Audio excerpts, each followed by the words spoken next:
여러분 안녕하십니까. 누리필입니다. 민주당이 지금 난리 났습니다. 진짜 과장이 아니고요. 발칵 이런 상황입니다. 이재명의 후보 자격이 사실 문제가 됩니다. 저렇게 되면은. 누가 봐도 저건 유죄잖아요. 최종 확정만 안 됐다 뿐이지 대법원에서 유죄를 때리라고 명령을 한 겁니다. 고등법원이 저걸 어길 수가 없어요. 그래서 고등법원에서 뭐 최소 100만 원 이상 유죄 선고를 한다 칩시다.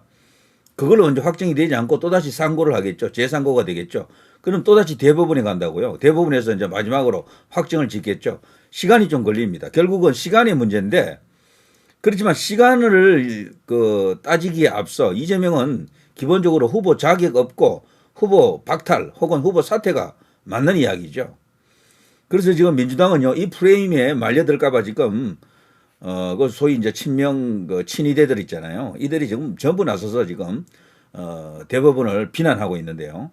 정말 제대로 지금 나라가 지금 돌아간다라는 어떤 희망을 가질 수가 있습니다.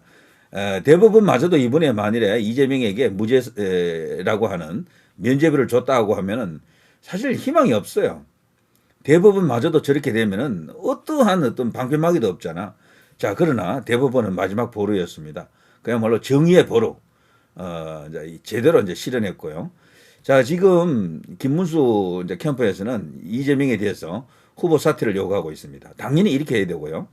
민주당 안에서도 이제 그 후보 사퇴 요구하는 목소리가 터질 겁니다. 자, 한동훈 무자격 선수다. 당연히 이제 맞는 이야기고요. 자, 보시면은 자, 이 권성동 원내대표가 엄청나게 흥분한 것 같습니다. 아직 흥분이 가라앉질 않는다. 자기는 기대는 했지만 설마 했던 것 같아요.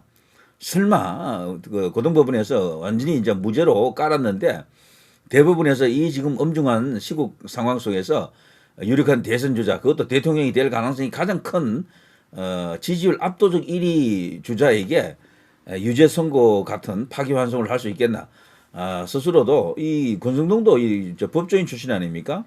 여기도 검사 출신이거든요. 그래서 그 내용을 잘 알고 있을 텐데 정말 파격적인 뭐 극적 반전이다 이렇게 볼 수가 있겠죠. 그러니까 오죽 흥분했으면 이런 말이 나오겠습니까? 아직 흥분이 가라앉질 않는다. 자, 대법원 이재명 선거법 위반 파기환송 후보 자격 논란 재점화 당연한 겁니다. 이재명은 이제 후보 자격을 놓고요 국민들과 싸워야 됩니다. 언론하고 싸워야 되고 도전자들과 싸워야 되고요. 그 안에서 소위 이제 비명 혹은 그 야심가들이 있거든요. 이재명 말고 나도 대통령이 한번 돼보자라고 하는 그런 야심가들이 있다고요. 그들과 이제 싸움을 할 수밖에 없죠. 정말 엄청난 일이 지금 터지고 있고요. 민주당은 지금 발칵 뒤집어진 상황 맞고 그리고 난리 났다라고 하는 게 전혀 과장이 아닙니다. 제가 민주당 그 주요 저 인사들 특히 이제 친명 친이대로 이제 불리는 인간들의 지금 반응을 한번 제가 소개해드리겠습니다. 그리고 이준석이도요 페이스북에 간만에 틀리지 않는 글을 올렸습니다. 이것도 제가 한번 읽어볼게요. 자, 먼저 민주당의 정청래입니다. 정청래가 이렇게 저 페이스북에 긴급히 올렸습니다. 정청래의 알콩달콩인데요. 대법 이재명 선거법 위반 무죄 판결 파기환송 유죄 취지 대통령은 대법원이 뽑지 않는다. 대통령은 국민이 뽑는다. 의외로 여기 정청래가 말이죠. 분노가 들어가 있지 않는 아주 담백한 드라이한 나이브한 요게 이제 글이거든. 그 이걸 보면은 이 정청래 이제 이 정체가 드러나는 거죠. 여기는 친명들이 이 정청래의 그 충성심이라 그럴까 개딸화된 그 지수가 있는데요. 굉장히 낮아요. 그래서 언제든 말갈아탈 수 있는 인간이다. 그렇게 보고 있더라고요. 그러니까 요 정도로 이렇게 한 담담하게 일단 올려놨습니다. 여기는 그 어떤 분노도 읽히지 않는데요. 대통령은 대법원이 뽑지 않는다. 대통령은 국민이 뽑는다. 여기 정청래의 페이스북이고요. 자, 김용민입니다. 김용민 의원입니다. 자, 지금은 국민 주권의 시간이고 국민 선택의 시간이지 법조인의 시간이 아닙니다. 대법원은 설익은 법리로 국민 주권을 침해한 것입니다. 고작 9일 만에 대한민국의 운명을 결정할 권한을 국민이 대법원에게 주지 않았습니다. 여기는 비교적 이렇게 부드러운 화법이지만 여기는 분노가 들어가 있잖아요. 대부분에 대한 분노가 조금 느껴지죠. 그러니까 김용민은 여기는 이제 친명인 거고요. 친명 핵심이고요. 자, 이현주입니다. 요즘은 신친명의 핵심이죠. 이현주. 자, 민주공화국에서 사법부의 형식 논리나 복잡한 해석이 주권자 국민의 의사와 시대적 변화를 넘어설 수 없다. 이번 대법원 판결 자체 의견 일치가 되지 않았음이 그걸 보여준다. 이렇듯 예측 불가능한 사법부 판단으로 감히 주권자의 다수 의사를 거스르는 것은 사법 쿠데타에 해당한다. 여기 이제 신친명이지만 이재명과 연결된 이 기간이 짧거든요. 그런데도 아주 강도 높게 분노를 담아 있죠. 그리고 이재명 에게 완전히 달라붙어 있다. 이제 이렇게 봐야 되겠죠. 이현주가 말하는 판결 자체 의견 일치가 안 됐다라는 게 말이 안 되는 게요. 12명 중에 10대 2로 나왔거든요. 거의 12대 0이나 마찬가지입니다. 그 나머지 그 2명도 진보 성향으로 분류된다라는 그 이제 대법관들 아닙니까? 다음은 또 전용기 아시죠? 여기 이제 사고도 많이 치고 트러블 메이커인데요. 자, 이 전용기 결국 대법원까지 나섰습니다. 이재명 하나 막아보겠다고 모든 기득권이 총출동하고 있습니다. 법과 정의는 실종되고 정치가 사법을 덮고 있습니다. 분노하지 않을 수 없습니다. 더불어 이례적인 선거 기일 지정과 파기환송은 명백한 선거 개입으로 평가될 것입니다. 하지만 이 기득권 세력을 이겨내고 결국 국민이 이깁니다. 흔들림 없이 끝까지 갑시다. 여기는 뭐 아예 분노라는 단어가 들어와 있으니까 여기도 이제 분노 발작이고요. 뚜껑 열렸네 그냥. 근데 여기서 한 말 중에요. 결국 국민이 이긴다 그러잖아요. 한번 보시죠. 우리 국민들이 어떤 판단을 하는지. 저는 이재명을 끌어내릴 것으로 봅니다. 지지율이 저렇게 오랫동안 갈 수가 없어요. 이번에 이게 결정적인 계기가 되면서 이재명의 지지율이 추락할 것으로 40% 이하로 떨어질 겁니다. 자, 최민희 이것도 정말 독살스럽잖아요. 표독스러운 최민희. 대법원의 대선 개입. 내란 속의 윤석열 친구 조이대의 사법 쿠데타. 시민 여러분, 이재명을 지켜주십시오. 정말 웃기지도 않습니다. 윤석열 친구 조이대라고 합니다. 사법 쿠데타라고 하네요. 자, 요런 것도 있고요. 또 다른 걸 또 보면요. 민주당 지금 이런 반응을 보더라도요. 웬만한 어떤 정치적 큰 모멘텀이 일어났던 그런 이슈에 있어서 민주당 의원들이 이렇게 많은 숫자로 지금 나타나서 자신들의 입장을 이렇게 발표한 것은 흔치 않거든요. 또 보면요. 김병기라고 있습니다. 김병기. 여기 이제 비교적 젊은 국회의원이죠. 이것들 봐라. 사법 권력이 헌법 질서를 무시하고 입법 행정 권력까지 장악하겠다는 거지. 한 달만 기다려라. 자, 이런 식으로 여기도 이제 엄청나게 지금 화가 난 그런 상황입니다. 그러면서 이 사법부를 상대로 무슨 전쟁이라도 할 듯 이런 식으로 떠들고 있습니다. 자, 그리고요. 이준석의 페이스북을 하나 보겠습니다. 이준석. 법원 조직법 제8조에 따르면 파기환송된 이건 다른 데로 가서 할까요?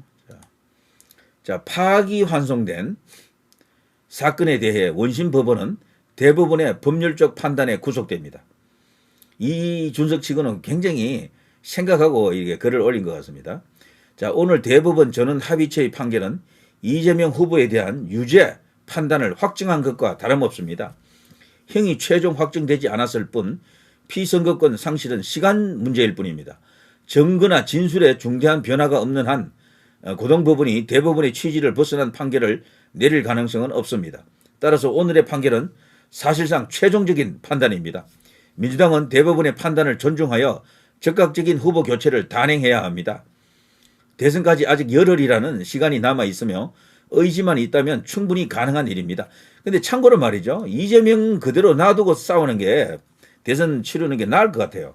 이재명 아웃시키고 그 자리에 만일에 김경수나 뭐 김동연이나 김부겸이나 정세균이나 뭐 어쩌면 또 이낙연 같은 게 또 들어가서 뭐 어떻게 되고 뭐 아니면은 또 우원식이라든가 이런 사람 중에 한 명 나오면 더 힘들어요. 제가 볼 때는. 이재명은요 정점에서 내려온다니까 이제부터. 오히려 이제 지지율이 꺾일 일만 남았어요. 차라리 만신창이 이재명을 상대로 싸우는 게 나을 수도 있다. 이런 생각이 들기도 합니다. 그래서 정치에서 이겨버리면은 선거에서 이겨버리면은 완전히 이기는 거지. 이재명은 그냥 감옥 가는 겁니다. 여기서 만일에 지가 대통령 못 되면은요. 그 걸려있는 재판 모든 걸 다 유죄 아마 선고 나올 겁니다. 그래서 이 가중처벌 받아가지고 거의 종신형에 뭐 종신형이 되겠죠. 종신형을 거기서 살아야 될 겁니다. 아마 그런 식으로 거기다가 대북 송금권까지 걸려 있기 때문에 뭐 완전히 그냥 인생 끝났다라고 봐야 되겠죠. 자, 이제 이준석의 이제 그걸 남은 걸 마저 읽겠습니다. 민주당은 대법원의 판단을 존중하여 적극적인 후보 교체를 단행하라. 대선까지 아직 열흘이라는 시간이 남아 있으며 의지만 있다면 충분히 가능한 일이다. 만약 이재명 후보가 후보 등록을 강행할 경우 다음과 같은 심각한 문제가 발생한다. 자, 무죄 추정 원칙이 더는 적용되지 않습니다. 오늘의 판결은 단순한 파기가 아니라 전원 합의체가 직접 유죄를 판단한 사안입니다. 이는 유죄 확정에 가까운 법적 판단이며 고등법원도 이를 뒤집을 수 없습니다. 제3고에 실익이 없습니다. 항소심에서 유죄가 유지되면 다시 대법원으로 올라가더라도 이미 전원 합의체가 판단한 사안은 재론될 수 없습니다. 그냥 바로 그거는 제3고 기각이죠. 자, 당선 무효 및 선거 무효 소지가 있습니다. 대법원 유죄 취지로 파기된 상태에서 선거에 출마하고 당선될 경우 곧바로 피선거권이 상실되며 선거 자체가 무효로 기결될 가능성이 매우 높습니다. 이재명 후보의 출마는 민주주의를 위한 것이 아니라 사법 판단을 무력화하려는 무모한 도전이 될 수 있습니다. 민주당의 현명한 결단을 촉구합니다. 이준석이가 지금까지 페이스북에 뭐 이런 어떤 SNS에 올린 글 중에 이게 제일 명문인 것 같습니다. 요거는 참고가 되네요. 무죄 추정 원칙이 더는 적용되지 않습니다. 오늘의 판결은 단순한 파기가 아니라 전원 합의체가 직접 유죄를 판단한 사안이다. 이는 유죄 확정에 가까운 법적 판단이며 고등법원도 결코 이를 뒤집을 수 없다. 제3고의 실익이 없다. 항소심에서 고등법원에서요 다시 가서 유죄가 유지되면은 다시 대법원으로 올라가더라도 이미 전원 합의체가 판단한 사안이기 때문에 결과는 뒤집히지 않는다. 당선 무효 및 선거 무효 소지가 있다. 대법원 유죄 취지로 파기된 상태에서 이재명이가 어거지로 선거에 출마하고 당선될 경우 곧바로 피선거권이 상실되고 선거 자체가 무효로 귀결될 가능성이 매우 높다. 그리고 조기 대선이 또 열리는 거예요. 자, 이재명은 이런 식으로 이제 이렇게 출마 계속 이렇게 강행하는 것이 오직 자신을 위한, 자신의 방탄을 위한 것이다라는 것이 천하에 지금 다 지금 알려져 있는 거죠. 자, 이렇습니다. 민주당 지금 난리 났죠. 이거는 말이죠. 심각한 상황입니다. 민주당 내부에서 분명히 반대 목소리가 터질 겁니다. 그때부터 이제 본격적으로 이재명의 위기가 시작되는 것이고요. 자, 그러면 대세가 어디로 간다? 결국에는 맞수 정당인 국민의힘으로 오게 되어 있습니다. 자, 김문수에게 대운이 오는 게 맞죠. 자, 누리 PD 김준이었습니다.